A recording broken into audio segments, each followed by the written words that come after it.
Welcome back to the channel. तो आज ये हमारा जावा लर्निंग सीरीज़ का थर्ड वीडियो है और आज हम यहाँ पर प्रोग्रामिंग शुरू करने वाले हैं। तो देखिए, जो स्टूडेंट ये कहते हैं ना कि सर हमें प्रोग्राम बनाने नहीं आते, हमें लॉजिक बनाना नहीं आता, हम वीक हो रहे हैं प्रोग्रामिंग में, और होता है कि स्टार्टिंग में आता है थोड़ा थोड़ा समझ में, लेकिन वो आगे चल के जितना थोड़ा थोड़ा आया ना वो भी सारा ख़त्म हो जाता है। तो ये मेरी गारंटी है, ये मेरा वादा है आपसे कि अगर आप स्टेप बाय स्टेप जो जैसा मैं बोल रहा हूँ अगर इस तरह से आप करते चलेंगे तो आप आराम से 95 प्लस स्कोर अपने आईसीएससी एग्ज़ाम में कर सकते हैं। इवन अगर आप आईसीएससी से नहीं हो, आप किसी और पर्पज़ के लिए प्रोग्रामिंग सीख रहे हैं, चाहे आप बीसीए कर रहे हो, बीटेक कर रहे हो, या आप किसी भी तरह से प्रोग्रामिंग सीख रहे हैं, स्पेशली बिगिनिंग आपकी है प्रोग्रामिंग में, तो ये वीडियोस आपके लिए बहुत ज़्यादा हेल्पफुल होने वाले हैं। और जहाँ तक मैंने YouTube पे रिसर्च किया है, कोई भी ये बेसिक जो है ना हमारा बिल्कुल जो स्टार्टिंग पॉइंट है उन पर बात नहीं कर रहा है। बहुत हाई फाई बहुत आगे लेवल के वीडियो आपको बहुत मिल जाएंगे, लेकिन जो बेस है उसके वीडियो शायद आपको बहुत ज़्यादा नहीं मिलेंगे अगर आप ढूंढते हैं तो चलिए आज हम अपना पहला प्रोग्राम बनाएंगे और कल मैं आपको जो आपकी आईडी है वो इंस्टॉल करके कल हम कंप्यूटर पे पहला प्रोग्राम बनाने वाले हैं। तो आज हमें नोटबुक पे पहला प्रोग्राम बनाना है। तो आप लोग इस प्रोग्राम को अपनी नोटबुक पर बनाएंगे। बनाने के बाद एक बार आपको बाद में प्रैक्टिस भी करनी है। Okay student. और बाकी जो भी कोई प्रॉब्लम है, किसी भी तरह का क्वेश्चन है आपका, आप वो हमें कमेंट में भेज सकते हैं। तो चलिए शुरू करते हैं। तो जावा एक ऑब्जेक्ट ओरिएंटेड प्रोग्रामिंग लैंग्वेज है। तो जो भी चीज़ें हम लिखेंगे वो लिखेंगे हम क्लास के अंदर। तो सबसे पहले हमें क्लास लिख लेना है। अभी आप ज़्यादा टेंशन ना लें, अगर आप प्रोग्रामिंग में नए हैं तो जैसा मैं बोल रहा हूँ ऐसा करते जाएं। क्लास का नाम मैंने डेमो रख लिया है ना। कर्ली ब्रेसेस लगाना है सी के जस्ट नीचे। देखो, हमें प्रोग्राम का स्ट्रक्चर भी थोड़ा सा सही लेके चलना है। जो हमारा स्टैंडर्ड तरीका है, दो तरीके होते हैं, तो अभी मैं एक पे डिस्कस करूंगा, दूसरा बाद में बता दूंगा। तो सी के जस्ट नीचे कर्ली ब्रेसेस लगाना है और कर्ली ब्रेसेस के बाद आप थोड़ा सा स्पेस छोड़ के लिखेंगे। तो कर्ली ब्रेसेस के बाद हमें लिखना होता है public static void main string args square bracket. तो देखिए, क्लास, पब्लिक, स्टैटिक, वॉइड, ये हमारे कीवर्ड्स होते हैं, तो इनको हमें लोअर केस में लिखना है। डेमो क्लास का नाम है और हम क्लास का नाम अपने रिक्वायरमेंट के अकॉर्डिंग कुछ भी रख सकते हैं। ठीक है। क्लास के नाम का फर्स्ट लेटर हमें कैपिटल रखना चाहिए। अगर आप नहीं भी रखेंगे तो एरर नहीं आएगा, लेकिन ये एक स्टैंडर्ड तरीका है कि आपको फर्स्ट लेटर कैपिटल लिखना है। ठीक है। स्ट्रिंग आर्ग्स, स्ट्रिंग का एस कैपिटल है, एक्चुअली ये एक प्री डिफाइंड क्लास है।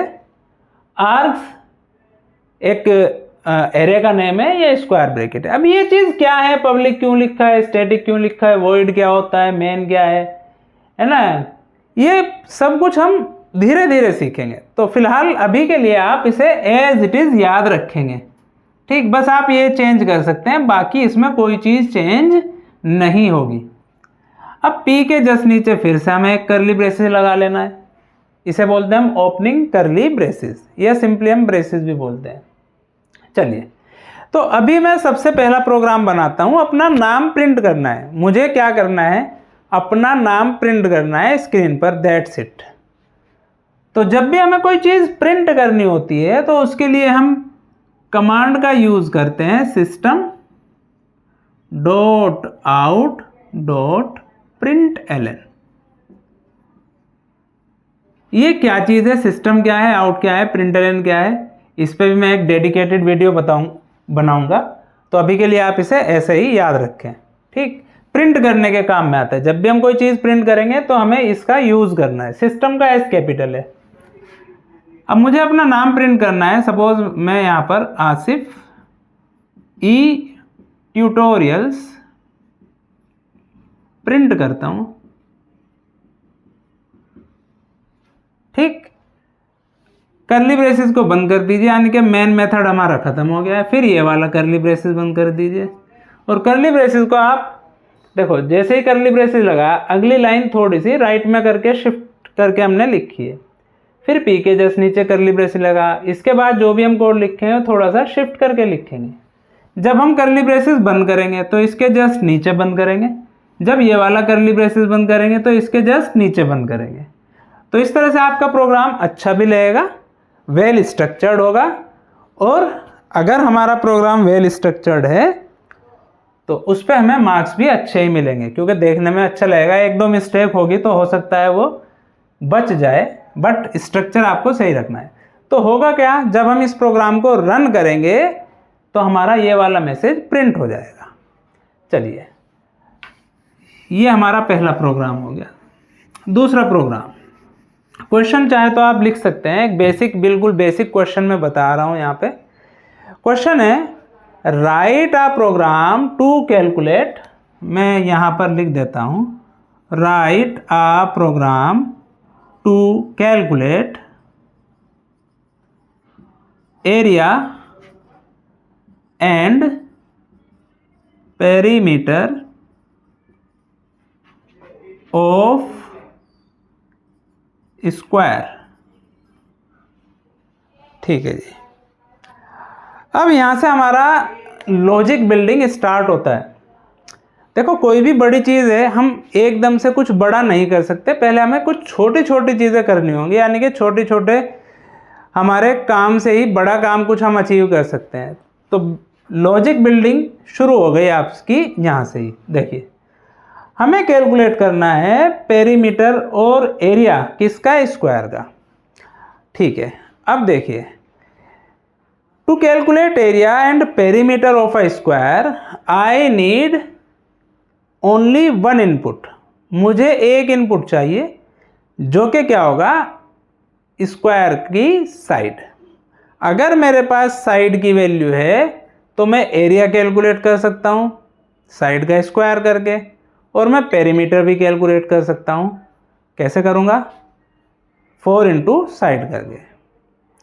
तो कहने का मतलब है मुझे सिर्फ एक चीज़ की ज़रूरत है यहाँ पर दोनों चीज़ें कैलकुलेट करने के लिए, वो है साइड। तो हमें साइड को एक वेरिएबल के अंदर स्टोर करना है ना। ये कल की वीडियो अगर आपने नहीं देखी है तो उसे चेकआउट कर लें ज़रूर। तो हमें एक वेरिएबल यूज़ करना होगा जिसके अंदर हम स्टोर करेंगे साइड। चलिए, अब हमें एरिया भी कैलकुलेट करना है। अब एरिया को कैलकुलेट करके स्टोर कहाँ करेंगे, किसी वेरिएबल के अंदर। तो दूसरा वेरिएबल हम लेंगे जिसमें हम एरिया को स्टोर करेंगे। अब हमें पेरीमीटर भी स्टोर करना है, तो हम तीसरा वेरिएबल लेंगे पेरीमीटर को स्टोर करने के लिए। तो यहाँ पर मैं 3 वेरिएबल लेने वाला हूँ, ठीक है, साइड, एरिया एंड पेरीमीटर। तो सबसे पहले मैं तीनों को डिक्लेयर कर लेता हूँ, int side comma area and to calculate perimeter मैंने पेरी नाम का वेरिएबल ले लिया। तो मैंने 3 वेरिएबल डिक्लेयर किए हैं। वेरिएबल डिक्लेरेशन हमने कल की वीडियो में पढ़ा था। अब मैंने यहाँ पर इंट टाइप यूज़ किया है, यानी कि इन तीनों वेरिएबल के अंदर जो वैल्यूज़ आएंगी उनमें पॉइंट नहीं हो सकता। अगर आप ये चाहते हैं कि सर मैं पॉइंट वाली वैल्यू भी स्टोर कर सकूं, तो आपको यहाँ पर डबल या फ्लोट डेटा टाइप लेना पड़ेगा, है ना। तो उसकी भी हम बात कर लेंगे आगे। डेटा टाइप धीरे धीरे हमारे बिल्ड होंगे कंसेप्ट। तो आज मैं इंट यूज़ करके इसको करवा रहा हूँ। चलिए, तो हमने ये तीनों चीज़ ले ली, ठीक है। अब जो साइड वेरिएबल है इसके अंदर मैं कोई वैल्यू स्टोर कर दूंगा। मैंने स्टोर कर दिया जी, सपोज करो 5। ये हमारा डिक्लेरेशन था, यहाँ पर मैंने वैल्यू को इनिशियलाइज कर दिया, ठीक है। साइड में वैल्यू आ गई। अब हम एरिया कैलकुलेट कर सकते हैं। एरिया क्या होता है जी, साइड का स्क्वायर। अब प्रोग्राम में हम स्क्वायर नहीं लिख सकते, लेकिन स्क्वायर का मतलब क्या होता है, साइड इंटू साइड। भाई साइड का स्क्वायर करना है ना, तो हम यहाँ लिखेंगे side multiply by side, semicolon. तो साइड 5 है, 5 × 5 25, यानी कि एरिया में क्या वैल्यू आ जाएगी 25। अब हम पेरीमीटर भी कैलकुलेट करेंगे। अब पेरीमीटर के लिए मैंने वेरिएबल जो लिया है वो लिया है पेरी। पेरीमीटर भी ले सकते थे, ऐसा कुछ नहीं है कि पेरी ही लेना है, लेकिन आपको ध्यान रखना है जो वेरिएबल आपने यहाँ पर डिक्लेयर किया है वही वेरिएबल आप यहाँ पर लिखेंगे, ठीक है ना। अगर आप पेरीमीटर लेते तो यहाँ पेरीमीटर ही लिखोगे, ध्यान रखना ये बात। तो पेरीमीटर का फॉर्मूला होता है 4 × साइड।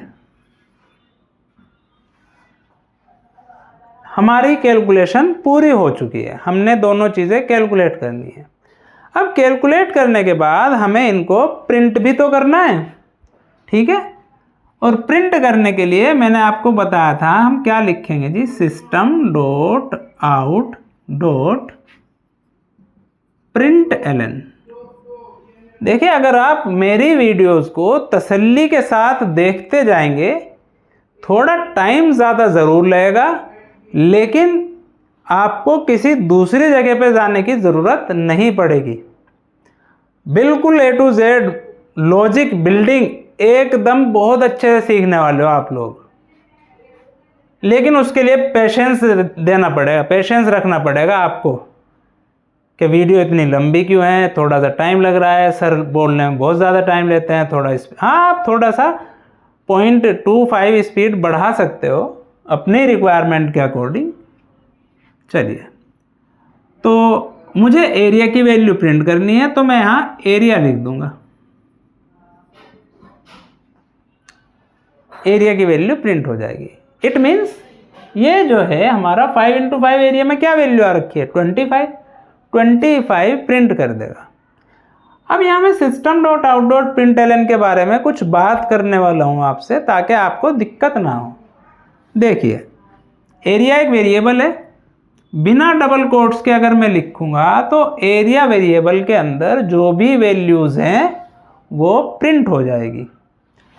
अगर इसी को मैं यहाँ पर डबल कोट्स लगा के लिखूं तब क्या होगा, तो भाई ये हमारा डबल कोट्स के अंदर अगर मैं लिख दूंगा तो area as it is print होगा, इसकी वैल्यू प्रिंट नहीं होगी, एज इट इज प्रिंट हो जाएगा, ठीक है। तो मुझे वैल्यू प्रिंट करनी है तो मैंने एरिया लिख दिया। मुझे पेरीमीटर भी प्रिंट करना है तो मैं लिखूंगा भाई system.out.println। पेरीमीटर वेरिएबल कौन से वेरिएबल में है, पेरी में है, तो हम पेरी ही लिखेंगे। लो जी, तो ये एरिया प्रिंट कर देगा, पेरीमीटर प्रिंट कर देगा, कहानी खत्म हो चुकी है। अब हम मेन मेथड बंद कर देंगे और क्लास को भी बंद कर देंगे। ये आपका प्रोग्राम बन चुका है। तो देखिए, आपको जो ये कोड है, अगर आपको अच्छे मार्क्स लाने हैं तो इस कोड को आपको लाइन में, एक लाइन में लिखना होगा, ऊपर नीचे आगे पीछे ना हो, इस बात की आप ध्यान रखें। अगर स्टार्टिंग में आप थोड़ा इन चीज़ों को ध्यान रखेंगे तो आगे की राह बहुत आसान होने वाली है। तो कुछ आउटपुट इस तरह से आ जाएगा हमारा 5, एरिया की वैल्यू आ जाएगी 25, प्रिंट हो जाएगा 25 और पेरीमीटर प्रिंट हो जाएगा जी 20। ये हमारी वैल्यूज़ प्रिंट हो जाएंगी। अब यहाँ एक छोटी सी दिक्कत है, जब हमें आउटपुट दिखेगा ये लिखा हुआ, तो भाई हमें समझ में नहीं आ रहा है कि भाई एरिया कौन सा है, पेरीमीटर कौन सा है। तो मैं ये चाहता हूँ कि वैल्यू प्रिंट हो और साथ में ये चीज़ भी प्रिंट हो जाए कि वो है क्या। तो उसके लिए छोटा सा चेंज करना पड़ेगा, देखते हैं। यहां पर मैं लिखूंगा डबल कोट्स के अंदर एरिया इज इक्वल टू, तो जो चीज़ मैंने डबल कोट्स के अंदर लिखी है वो चीज़ एज इट इज प्रिंट हो जाएगी। और इज इक्वल टू के बाद मैं चाहता हूं कि भाई एरिया की वैल्यू प्रिंट हो जाए, तो मैं लिखूंगा यहां पर प्लस एरिया। अब होगा क्या, जो चीज़ मैंने डबल कोट्स में लिखी है वो एज इट इज प्रिंट हो जाएगी। और जो मैंने यहाँ पर प्लस के बाद लिखा है उसकी वैल्यू प्रिंट होगी। इस प्लस का काम है इन दोनों चीज़ों को एक साथ ज्वाइन करके दिखाना। ये यहाँ पर आउटपुट में विजिबल नहीं होगा। इसी तरह मैं पेरीमीटर भी प्रिंट करना चाहता हूँ। पेरीमीटर इज इक्वल टू, अब पेरीमीटर की वैल्यू कहाँ पर है, पेरी में, प्लस पेरी लीजिए। तो perimeter as it is print होगा और जो पेरी के अंदर वैल्यू है वो प्रिंट हो जाएगी। तो इस तरह से हमारा ये प्रोग्राम बन गया है। ठीक है, तो आई होप चीज़ें समझ में आई होंगी।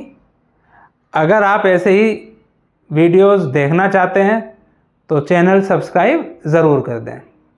ठीक है, मिलते हैं नेक्स्ट वीडियो में। और अपने जो भी आपके मन में बातें हैं वो ज़रूर लिखें। अगर आपको कंटेंट पसंद आ रहा है या आप किसी और टॉपिक पे वीडियो चाहते हैं तो वो भी आप कमेंट करें। चलिए, ओके, थैंक यू।